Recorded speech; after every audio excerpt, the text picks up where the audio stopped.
Welcome everybody to the Viera F.U.E.L. It's Thursday the 16th of May. Hallelujah.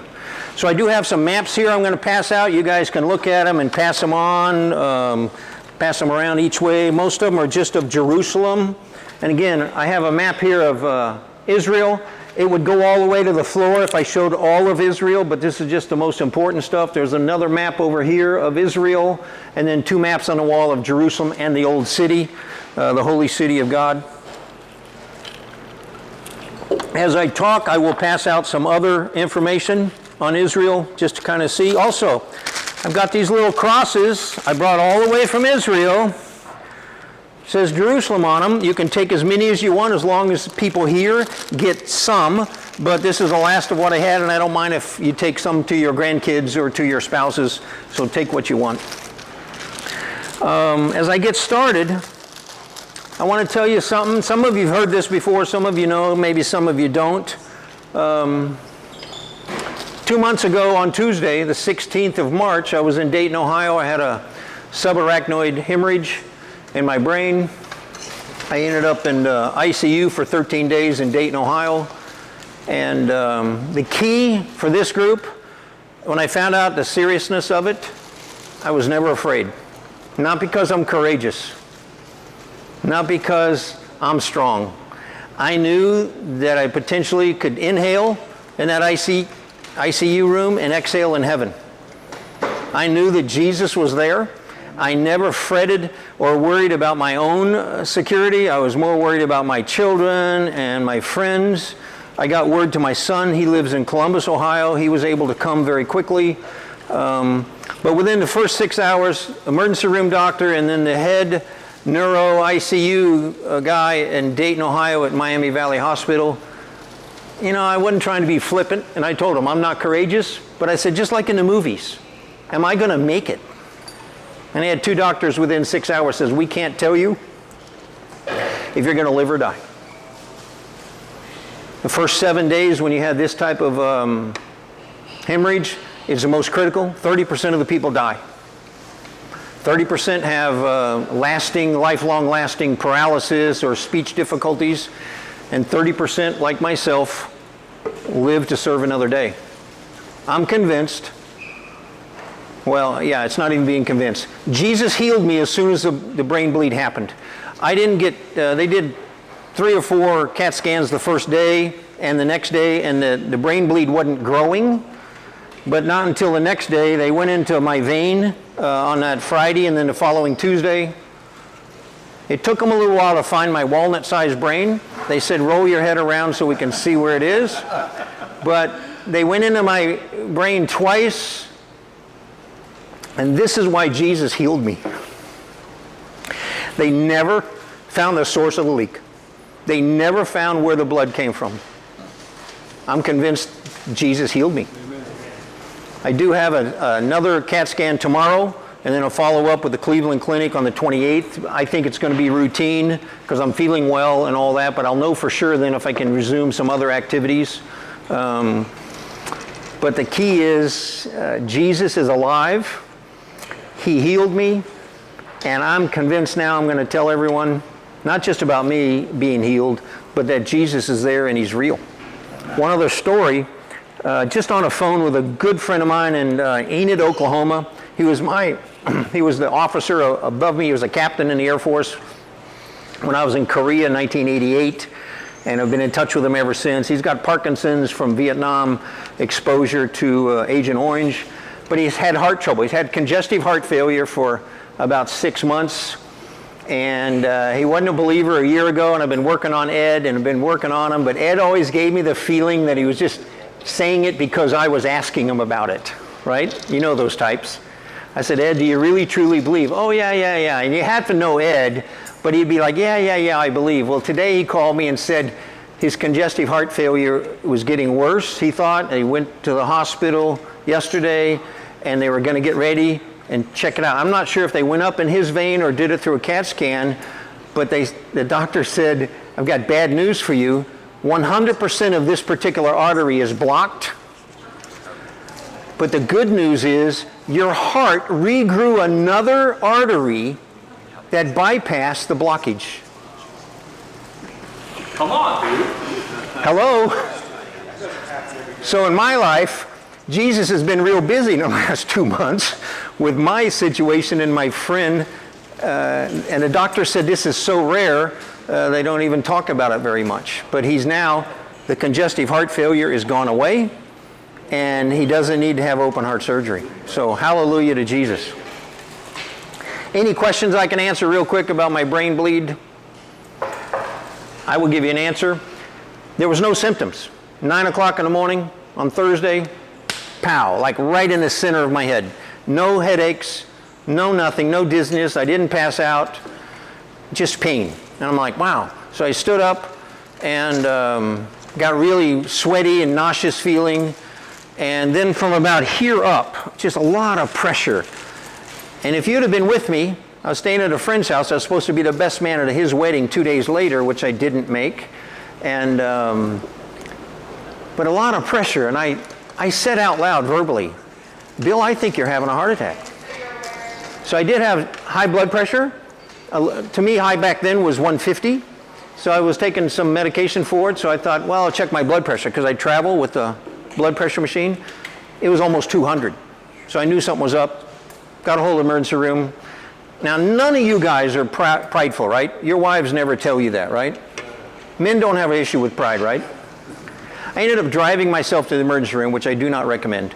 But you know, I actually was thinking, here I am not feeling well, and I'm thinking, well, if I'm upstairs in this apartment and the door's locked, then they're gonna have to break the door down. Or once they get me in the ambulance, how am I gonna lock the door? You know, all those stupid things. That's why I didn't call. Anyway, the rest of it's history. The second part I want to talk about is Israel. I had just arrived back from Israel on the 29th of February. I was back just 15 days before I had this hemorrhage.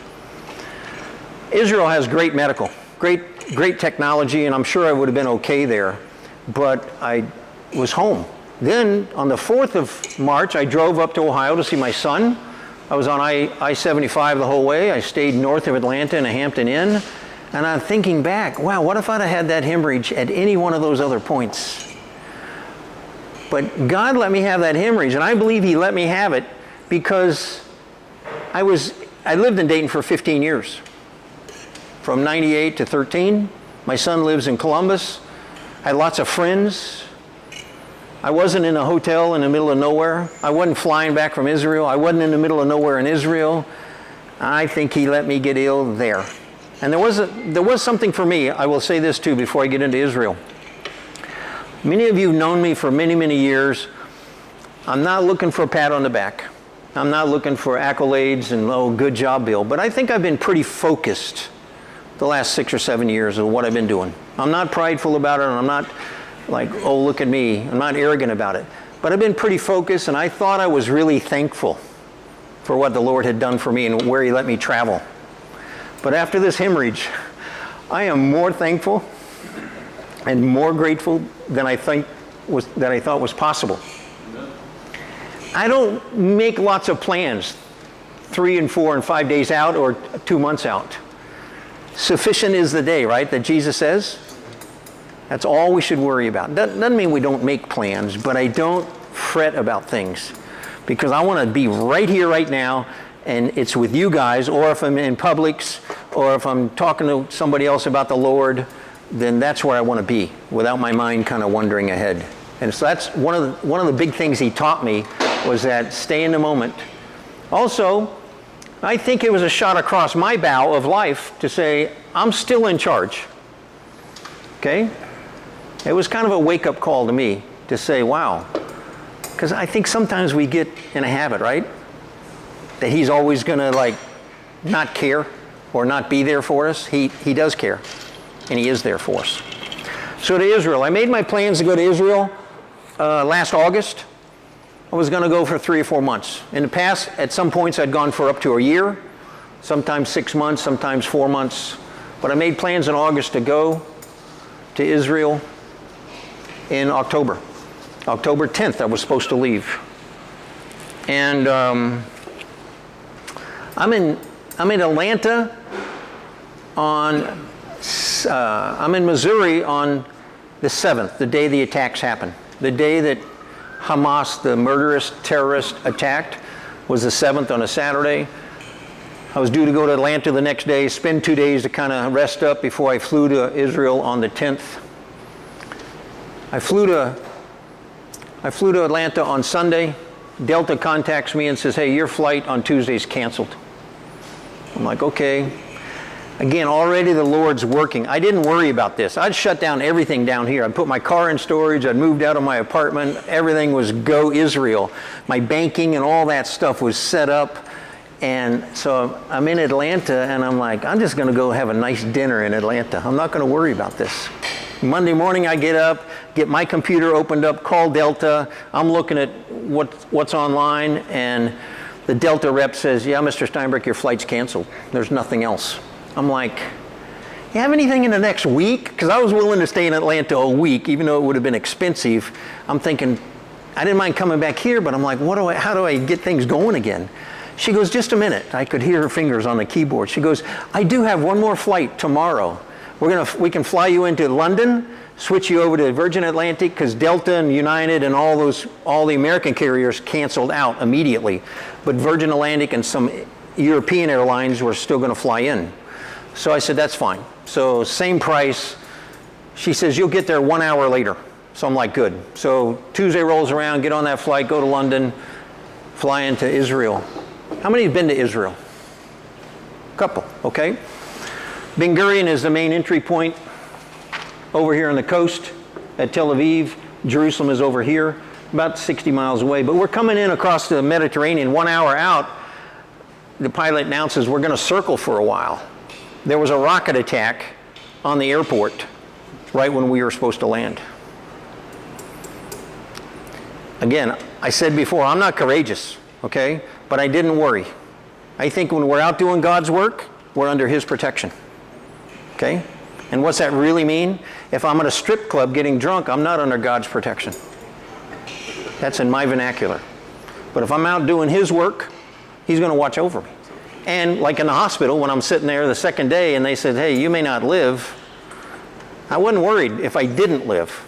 I'm going to be with Jesus. You know something else I didn't like about being in ICU? Just like in the movies, they talked to my son and my friends out in the hallway so I couldn't hear them.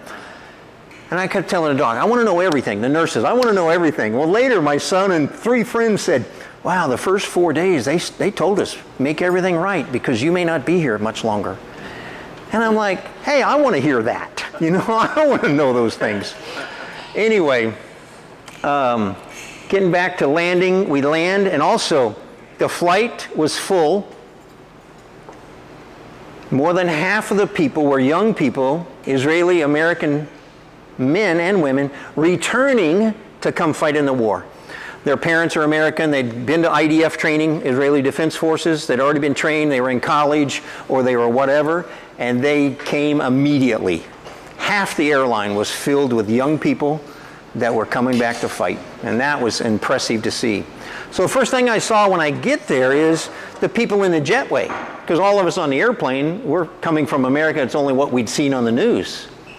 Coming up the jetway, you know, where they have the wheelchairs lined up or whatever. All those people looked very stressed and haggard.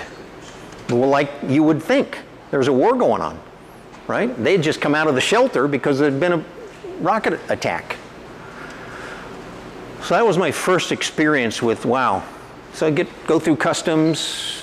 Immigrations went really smooth. Matter of fact, they didn't even check. I showed them my American passport. They just like, go. So my main goal, somebody asked me, what do I do or why did I go back? I try to do evangelism. I do evangelism because I think just like the Apostle Paul, to the Jew and the first and the Greeks, okay? I do evangelism here, but I do it over there also. I get my train ticket. They got a new express train that goes from the airport to Jerusalem in 20 minutes. It used to take an hour.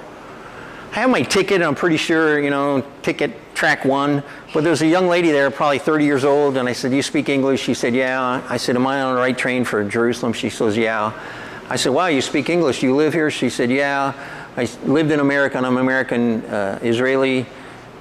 But she was Orthodox. You know, she didn't believe in Jesus. She didn't dress Orthodox, but she said, I'm a religious believing Jew. So I had 10 more minutes on the platform and then 20 minutes on the train to evangelize to her. And I'm like, thank you, God. If this is the way the next 3 months is going to go, thank you, God. You know, she didn't fall down and say hallelujah and she accept Christ, but I was able to witness to her, and she was very open and she listened to everything. And I, at the very end, and I do this a lot, I said, I just want you to think about this conversation in the future. So I get there, I get settled in, and I'm guilty. There were rocket attacks that I didn't go to the shelter for. There was a point when I thought, I got to get out of bed, go down 4 flights of stairs. Well, first I got to, throw on some clothes. I did make a go bag with some basic stuff, just in case. And after a while, I just said, I'm not doing it.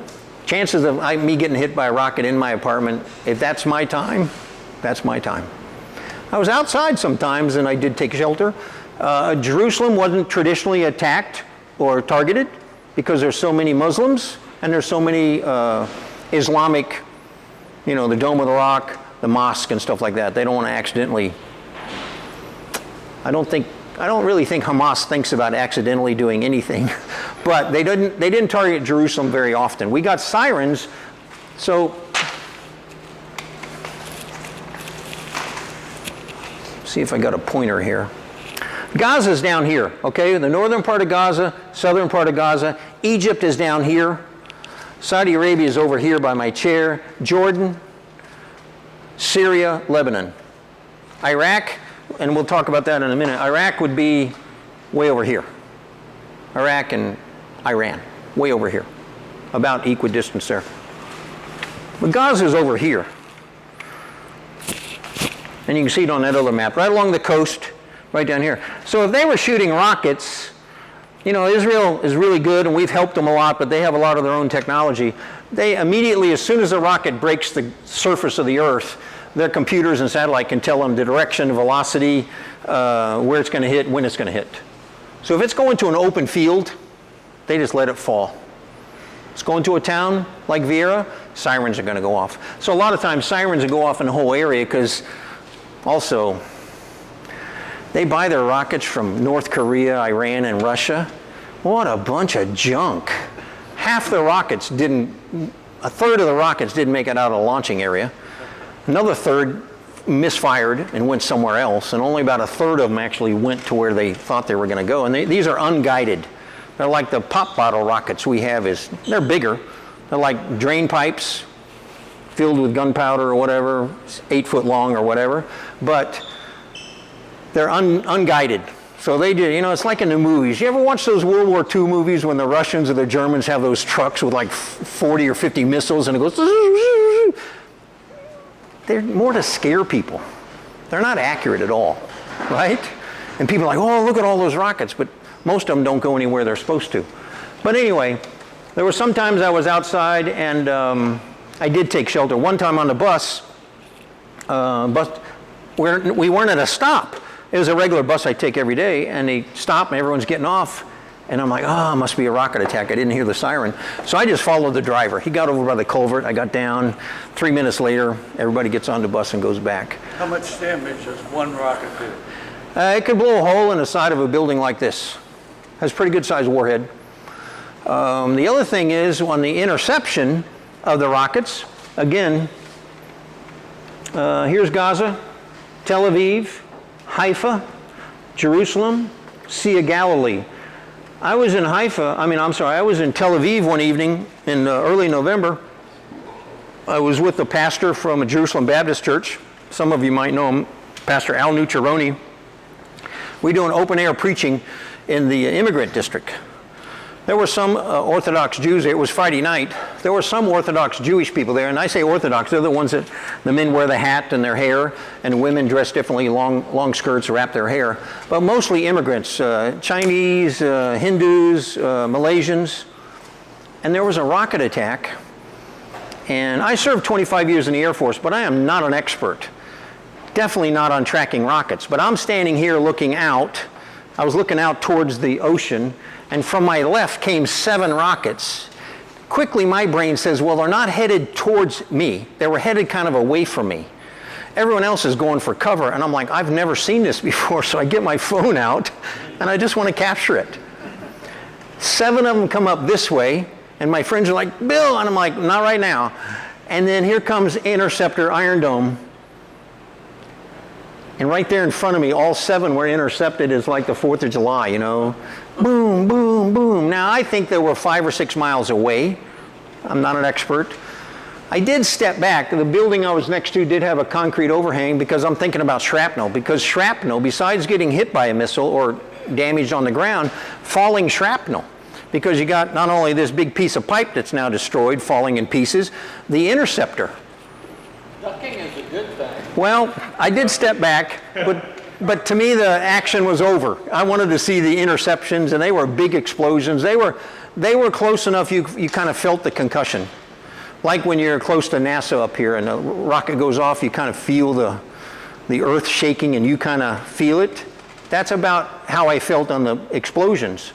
What else was I going to say about that? Anyway, I felt comfortable, and my pastor then said, well, I said, Al, I said, you said it, when we're under doing your work, God's work, we're under his protection. So I didn't think I was that reckless. Walking the streets of Jerusalem, I never felt threatened. I did keep my ears and eyes open. Sometimes walking along, you know, and there's glass windows in the stores, I would kind of look and see who's behind me. On the light rail and the buses, I didn't fear. Of course, some of you have been there.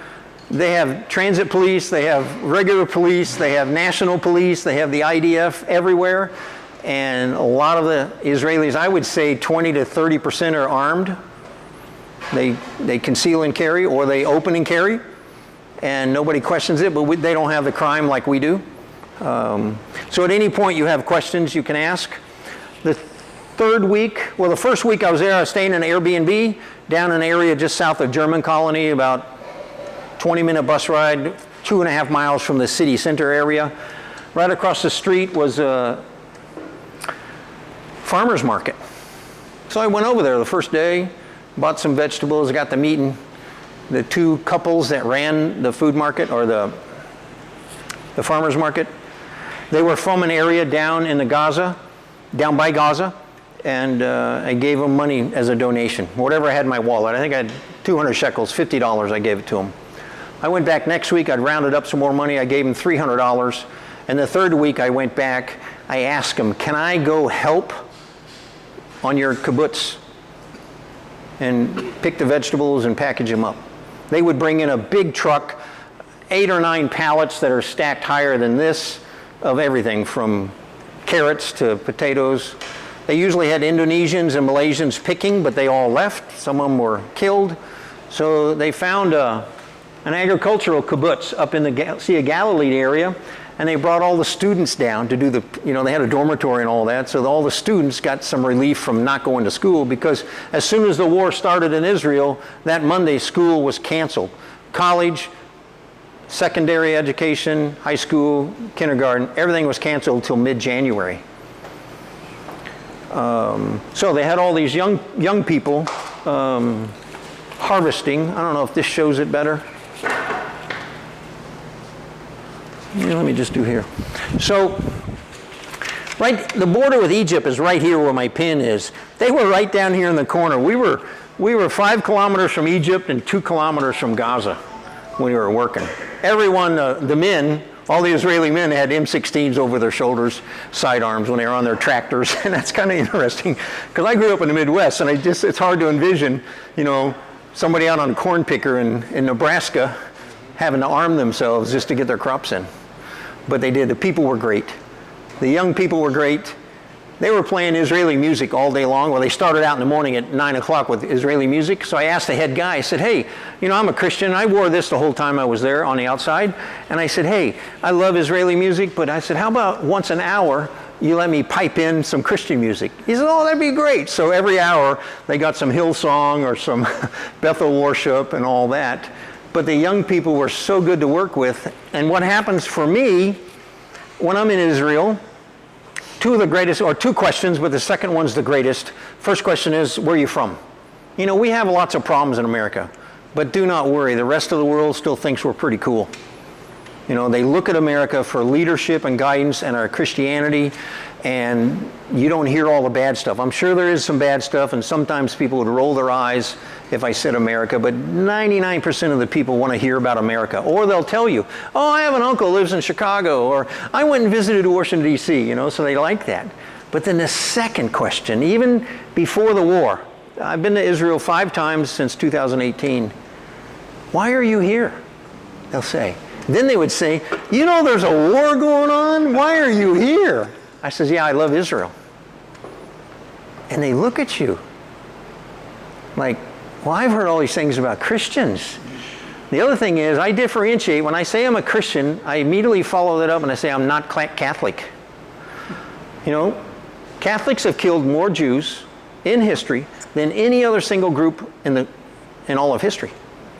Go back to the Spanish Inquisition, the Crusades, all the other times, okay?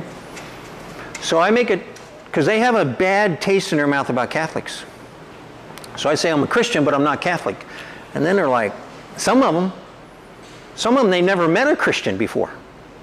So then you have to say, well, I don't go into all the bad things about Catholicism. I just say, I'm not Catholic, but here's what I believe in. I'm a born-again Christian.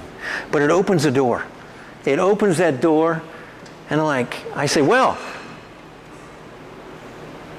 this is God's promised land. So I'm going to pass out this first piece of paper.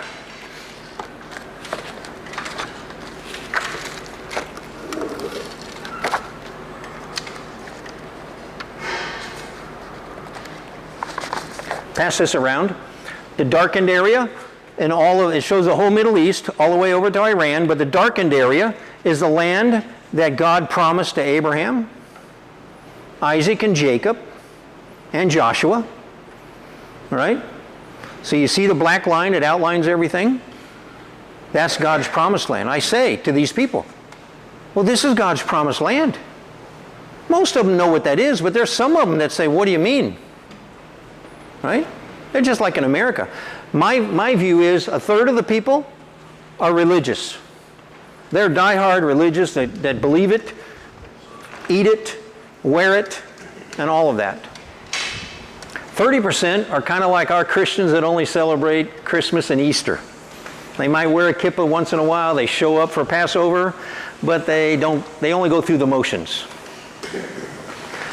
30% are secular. They don't believe anything. So here you have God's promised land, His chosen people, which I'm going to talk about in a minute, and about 2/3 of them don't really care. That must break God's heart. So then I tell them, hey, you're God's chosen people. Some of them will say, yeah, we know. They kind of let it go to their head. They're like, yeah, we're Jewish, we're the best. But we know why they're chosen, right? Any of you have any questions about why they're the chosen people? It's because the line of Jesus comes through the tribe of Judah, King David and all that. It's the line of succession. That's why they're chosen. Some Jews, not all of them, small percent, will be like, yeah, we're chosen, we know it. They missed the point. Just like a lot of people in Christianity missed the point. Question? Okay. So then I say, Jerusalem is God's holy city. You know, talk about that. So all 3 of those open up the opportunity for me to press the gospel. Talk to them about who Yeshua is. Yeshua is the Hebrew name for Jesus. Some of them are receptive, some of them are like, no thanks, but it's just like here. Our friend Bill preaches out on the sidewalks and does open air preaching. A friend of F.U.E.L, Gary Stafford, has church in the park over on Wickham by the university. And we get that. You know, some people are like, thanks, but no thanks. Others are interested. So you get the same mixture of that. So back to Israel a minute. You've all probably heard of the Balfour Agreement. So after World War I, again, for the map, Lebanon is right up here, Syria is over here, Jordan, Saudi Arabia way down here by my foot, and Egypt. You know, before World War I ended, you had the Ottoman Empire controlled out of Turkey, right? Ottoman, the Sultan of whoever, right, with a funny head turban, right? There were no borders. These maps you're looking at, There were no borders from China, which would include Afghanistan, Iran, Pakistan, all the way to the Mediterranean. There were no borders. None of these countries were established. It was the Ottoman Empire. Ottoman Empire and Turkey made a big mistake. They sided with the Kaiser Wilhelm in World War I, and they got beat by the Allies, so all that territory goes poof. No more Ottoman Empire. Who were the winners of World War I? French, British, and Americans. So they divided up. They got a big map, and they started doing this. What really irritates me, and this is my personal opinion, what really irritates me, people talk about King Abdullah, the king of Jordan, or King Saud of Saudi Arabia, all these so-called royal families, they were all made up. King Abdullah's grandfather just happened to be the biggest sheep herder, camel herder in that area.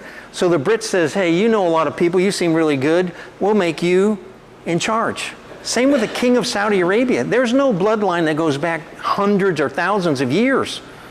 They were just the biggest crooks on the block. So they divided up. The Brits and the French and the Americans, to a lesser extent, they wrote it out and said, okay, this area, these people kind of speak this and they believe this, so we'll call that Jordan. And these people we'll call Syrians, and these people we'll call Iraqis and Iranians. And so some of the history of all this, they claim, the Arabs claim that they're more than they are. Okay? So what I passed to you second, this one, shows what, and if you look at it, it says the Jewish national home by the Mandate of 1920, but it's called Palestine, and that whole area would have been Palestine. Okay? Pretty big area. Mostly Jordan, because Israel was over here on this side. So then 1922 comes along, and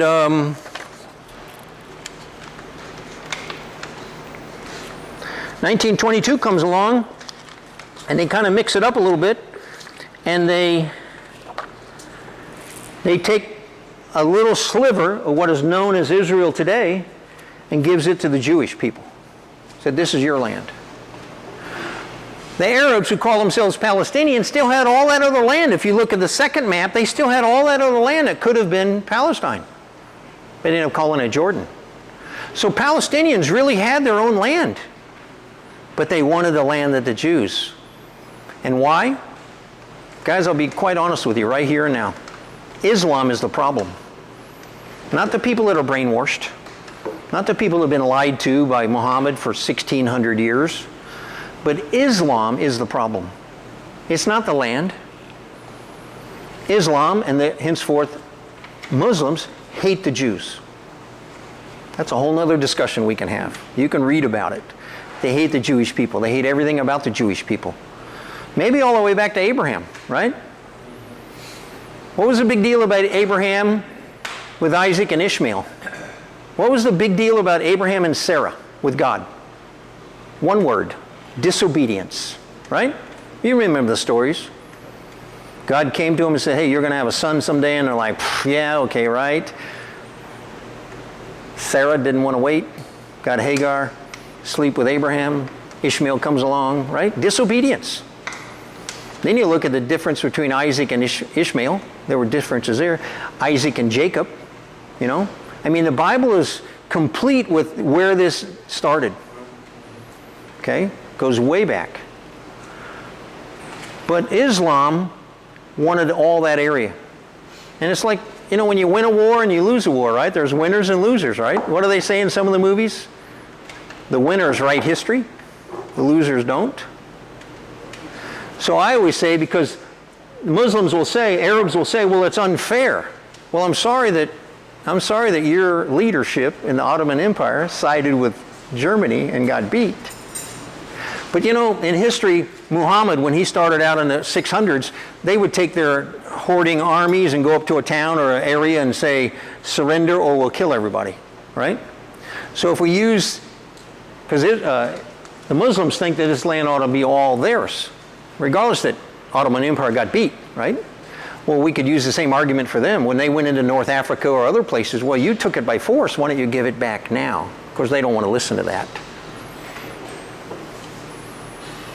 So the final thing I want to give you is present day Israel.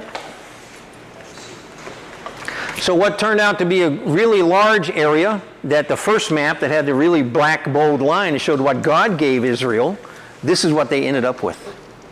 Okay? And folks, I'm telling you, it's not over with yet. God will have his way sooner or later someday.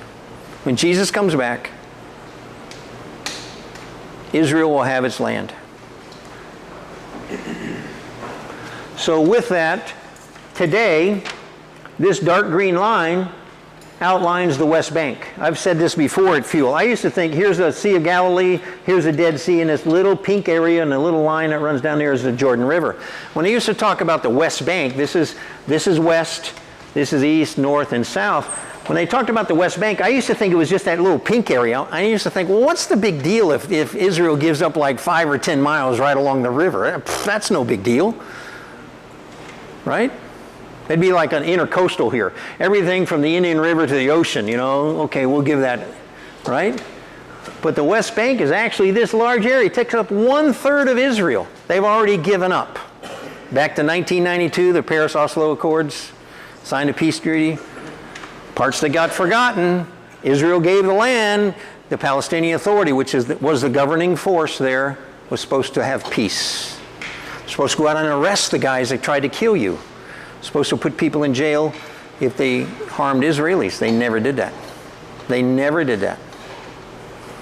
So now when they're talking about a two-state solution, and I give you these maps so when maybe you're talking to somebody, your neighbor, or maybe a family member, or a complete stranger, and they start talking about genocide, and they start talking about two-state solution and how mean and horrible the Jewish people are, can you imagine if Hamas controlled this big area?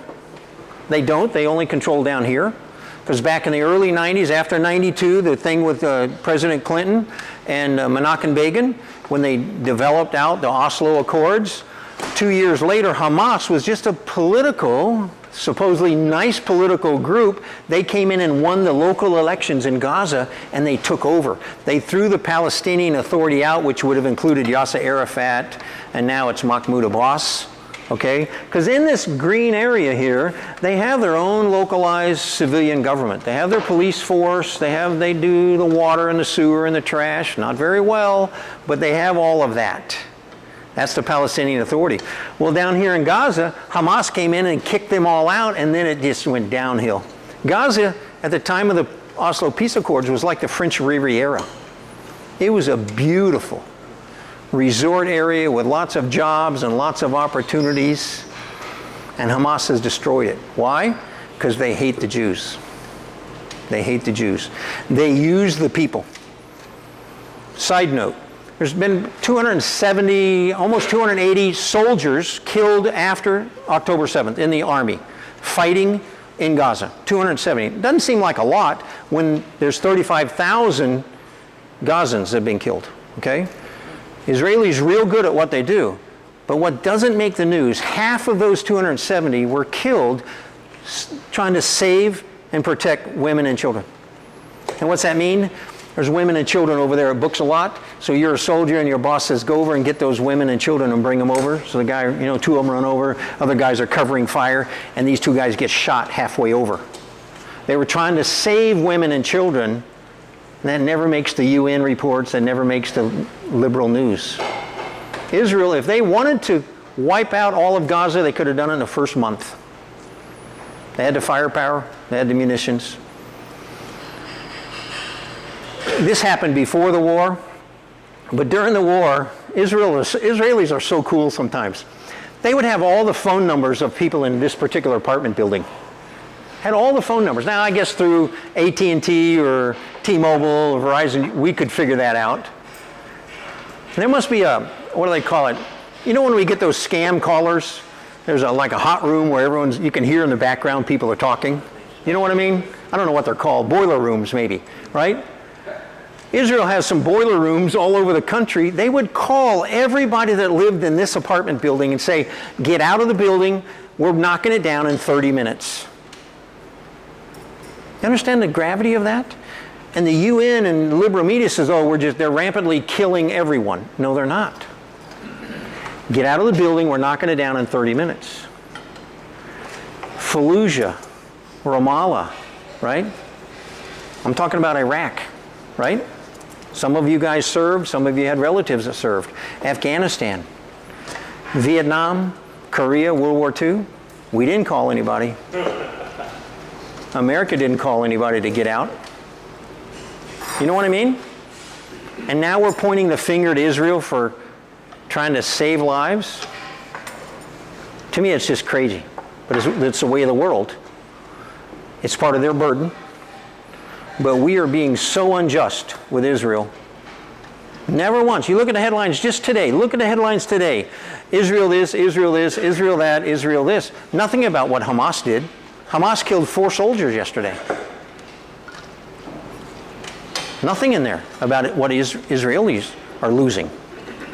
Why do I feel this way? It's God's promised land.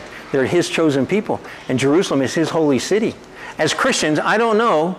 Bill may never invite me back. Some of you guys may never want to talk to me. I don't know how people can be Christians and not support Israel. To me, they don't mix.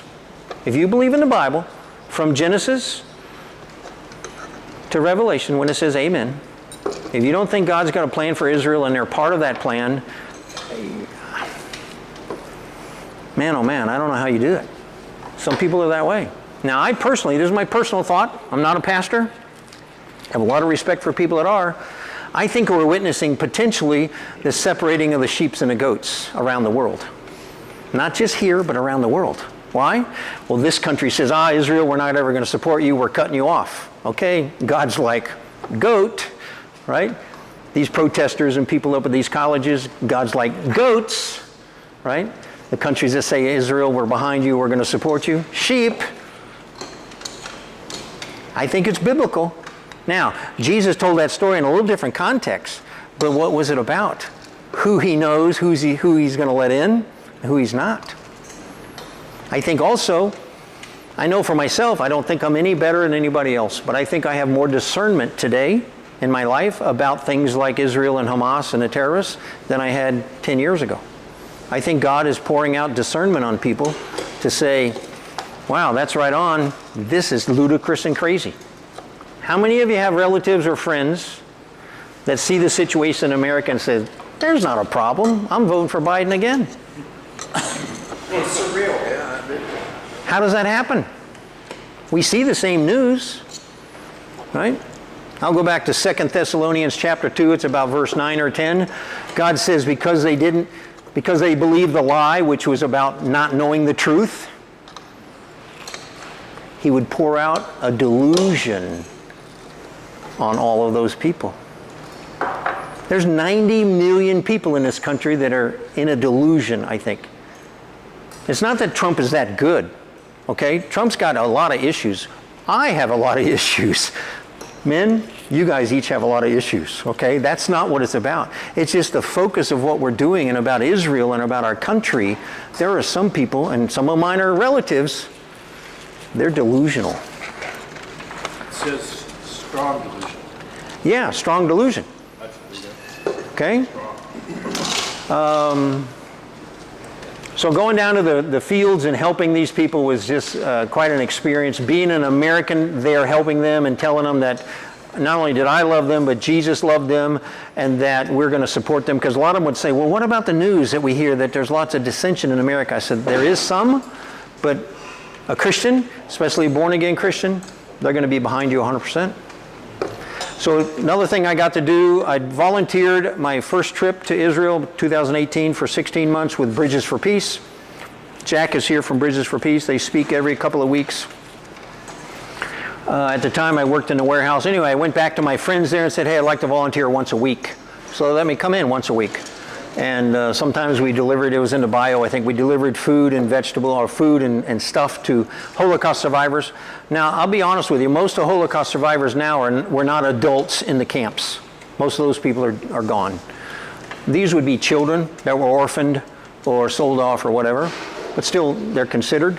But we got to meet them, and it If you've never had, it's an experience I'll just never forget, talking to these guys. One guy told us a story. His family, a Jewish family, was in line of vehicles. There was a roadblock up front, and they're Jewish, and they had 2 kids, and the parents took their children 2 cars ahead. They knew there was a non-Jewish family, gave their children to those families so they could get across the border. Parents never made it. They were killed in the death camps. These 2 kids grew up, and the mother told the kids when they were older what had happened. It was in Bulgaria, so the atrocities happened all over Europe. But this young man grew up and got married and had a family, and he kept in touch with this woman that was his surrogate mother for the rest of his life. But what a story that this other woman got to raise these 2 kids. And we don't think about it. We think about the Holocaust as just, in Poland or Germany, but it happened all over Europe, where this family knew that their children and them were not going to make it unless they did something tragic. Can you imagine in line, getting ready to get onto the Pineda, stopped, and there's a barricade, and they're checking and taking your kids and giving them to complete strangers so they would live? I mean, I can't even fathom that. But that's what happened. So working with those people, then we got to go twice. We delivered supplies and equipment to a military base down by Gaza. Beersheba is a pretty big town over here. I got bad eyes. It's in this area. Gaza's right here on the coast, but it's right here. Beersheba, there's a big army base. And this was cool. The national director for the UK collected up 15 suitcases full of medical supplies. And they were specialized, like for Army, where they had specialized tourniquets that already had like the antiseptic and the pain reliever into the bandage and all that. And these were not cheap, but they all donated. Well, a friend of a friend worked for F.U.E.L, and he shipped all 15 of these. I mean, they were giant suitcases for free. That must have been $5,000, $6,000, $8,000 worth of shipping. But because God wanted them there, they got shipped in. So we brought those and food stuff. The military in Israel, the IDF, is nothing like ours. Very few, like 5% are long-term career people. Most of them are volunteers. When the war started, they called up 700,000 reservists. That's the meat of what they do. They have a few full-timers that guide that and all that. But we took that and some food to them, to the base. We had special access to the base. Then they invited us to lunch. We got to go to the chow hall, you know. So here you have this 150 men and women. They're all in uniform, and we're just dressed like this, and we have lunch with them, and we all sat at different, there were like 12 of us. We sat at different tables with them and fellowshipped, and we talked about Jesus and all that, and it wasn't in a condemning way, oh, you're a sinner, you don't know God, you don't know Jesus, you're going to go to hell. We just said, hey, I'm here because I love you, because Christ loved us. Right? We gave them all that stuff. Then we went back, and it was like a big gymnasium. Building like this, but like 5 times bigger, big high ceiling. And that's where the next battalion that was getting ready. This is the last week of October.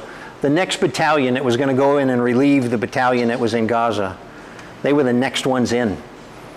I prayed for this young kid. I look at the pictures when they show the pictures of who's died, soldier-wise. I forget the guy's name, but I'll never forget his picture. I'm just praying that he's not one of them.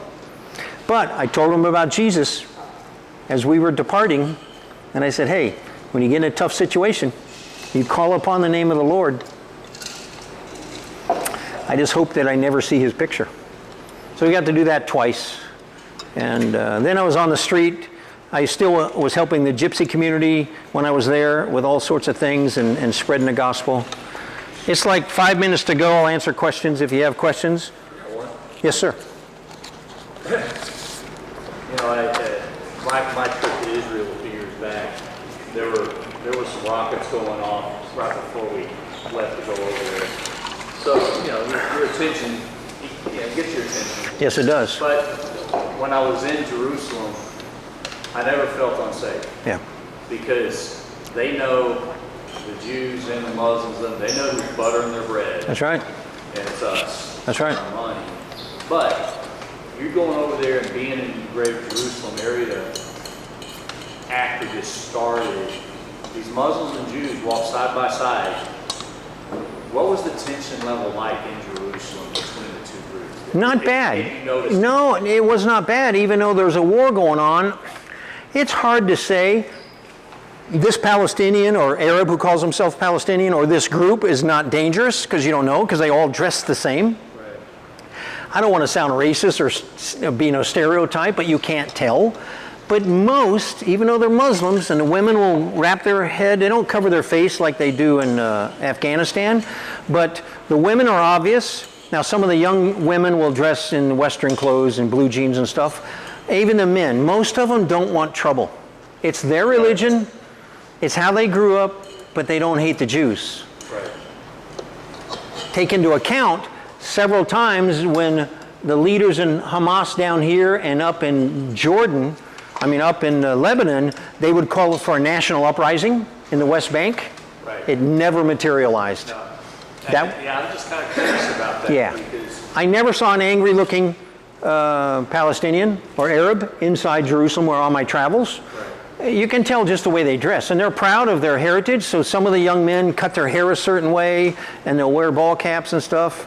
You know, it's funny too about Arabs, let's say Muslims. They may hate the West, they hate America, but every one of them's wearing a Nike product or a New York Yankees ball cap or an LA Dodgers jersey. You know, and you're like, you really know what you're saying here? Look at the protests. In New York at the colleges, most of them are wearing some type of paraphernalia and they hate the West. Are you going to have to cut that? No. Oh, okay. I didn't know. I just had a couple points. Yeah. Just from your discussion, great discussion, by the way, Bill. I just wanted to. Very well drawn, thought a lot through that, a lot of experience. Just two things that caught my attention. First of all, you were talking about witnessing the Iron Dome repelling. I saw the footage of that, and it reminded me of the Defender game we used to play in the Magic Market in the 1980s. Yep. Getting like second, preventing all those rockets. It looked like that on TV. And then you had mentioned Abraham's disobedience. And it's just ironic how God works, where his disobedience, and he still ended up commended for his faith. Right. I mean, it's just one of the main parts of Romans. That's right. So there's hope for us all. No, you're exactly right. And I want to say this to you all. We're disobedient. Don't kid yourself. But if we are, we confess it, we ask for forgiveness, and we repent from it. I got one more thing to pass out. Let me keep one. And I want to read this. I got this off of Amir Sephardi's page back in April. Amir Sephardi is on Telegram, and that's like WhatsApp, but he sends out things every day. He's a Christian, Jewish Christian. He's Messianic. He used to be in the Mossad and the IDF, and he's brilliant on what he finds and what he puts out. Sometimes he's several hours ahead of the news cycle. But he had this on his website or on Telegram about 2 months ago, month and a half ago. God will ask no one if they stood up for America or any other nation. He will only ask if they stood up for Israel. In these historic times of biblical proportions, let the enemy not deceive you. Standing with Israel is not an option from God. It's a commandment from God. Okay? And we need to remember this because it's happening right in our own homes, in our own neighborhoods, and our own workplaces. We work with people, and we don't have to call them out right at the snack bar or at the water fountain. But if somebody's bad-mouthing Israel, the IDF, or the Jewish people, maybe take them off to the side and ask them how much they know. Ask them if they've ever been there.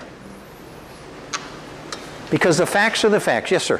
You brought a young lady that converted to Christianity to be our guest speaker. Right. And I don't know if she was here too, but I wondered, and I asked you about it, but I can't remember. Did you get to see her in this? Oh, yeah. Had dinner at her home many, many times. I wondered if they knew. Shlomit, no, I don't think we came to, I didn't bring Shlomit, the Jewish Israeli woman, to F.U.E.L last September. They may not know about it. I did? Oh, Okay. That's what I was wondering. is that one of the gypsies that you worked with? No, this was an Israeli woman, Israeli Jewish woman. Anyway, she's fine. Ended up having dinner with him 8 or 9 times, usually on Shabbat, go over for dinner. But she's well. Most Israel, I want to finish one thing about Israel. Some of you haven't been there, but Israel, you know, they're not happy with the prime minister. We're not happy with our president. And if Trump had been elected, half of America wouldn't have been happy with Trump, okay?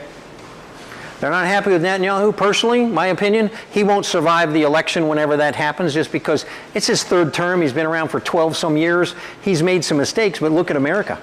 We've made mistakes with our government. But he will remain, I believe, as a prime minister during the war. But Israel, catch what I'm going to say here, Israel will never, never, never, never, never, ever, ever, ever, never be the same as it was on October 6th. Israel has changed forever. My personal opinion, Gaza may never have another Palestinian living there. Their land originally, the Israelis' land originally. I don't know how that's going to happen and why, but there are some people on the street that will tell you, we're going to make it into a park. Nobody's going to live there that's going to harm us ever again. They won't trust America again. That's right. It's just like living here in Brevard County. If Osceola County was shooting rockets at us every day and hating us and killing anyone that went over the border, pretty soon Brevard County would put up a fence. Then we'd put up a wall. Then we'd put up checkpoints. They're only doing what they have to. The other final thing, the last thing, I'll take my meatballs and a plain salad. Yes, sir. Thanks. Never once, all the way back through Noah's time, King David's time, never once has Israel sought to go across the border to another country to take their land. The Babylonians came in, the Egyptians came in, the Syrians came in and took them hostage and captive and all that. Never once has Israel fought. They've had to defend outside their borders, but never once has Israel said, man, we'd like some of that land over where Jordan is. Or we like that land up where Lebanon is. Or we want some of that Saudi Arabian oil. We're just going to go take it. They've never done it. So that's the piece I want you to remember is look at the Bible. You want to see what's going on in Israel? Look at the Bible. Thank you for the opportunity to talk.